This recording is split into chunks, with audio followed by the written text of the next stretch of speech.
Hi friends, నేను మీ JD. Welcome to cinema sound. Big బాస్లో 7లో ఈసారి తక్కువైంది ఏమైనా ఉందంటే ప్రేమ.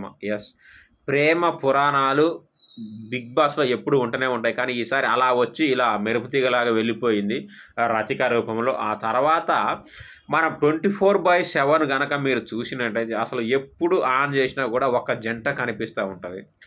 వాళ్ళని ముద్దుగా నెటిజన్స్ ఏమని పిలుచుకుంటున్నారంటే గుమ్మడికాయకి గులాబీ పువ్వుకు మధ్యన ప్రేమ అని పిలుచుకుంటున్నారు. వాళ్ళు ఎవరో గెస్ చేయండి. అసలు వాళ్ళ స్థాయి దగ్గర పూర్తి స్థాయిలో ప్రేమ ఉందా వాళ్ళిద్దరి మధ్యన అనేది కూడా కామెంట్ చేయండి.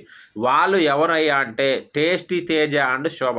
పొద్దున లేవగానే పాశమోహన ముద్దు ముద్దుగా, అది కాదురా తేజ నీకు కాబట్టి చెప్తున్నారా, వేరే వాళ్ళకైతే చెప్పను అనగానే మనోడు నిద్ర సరేలేవే చెప్పు. అసలు 24/7 చూస్తే పొద్దున్న లేకుండా ఒక మూలకు పోయి కూర్చుంటారు వీళ్ళిద్దరు. ఇలా జరుగుతూ ఉంది. మరి వీళ్ళిద్దరి మధ్యన లవ్ అనేది ఉందా లేదా, లేదంటే ఇన్ ఫ్యూచర్ అంటే బిగ్ బాస్ అయిపోయేలోపే డెవలప్ అవుతుందా లేదా కామెంట్ చేయండి.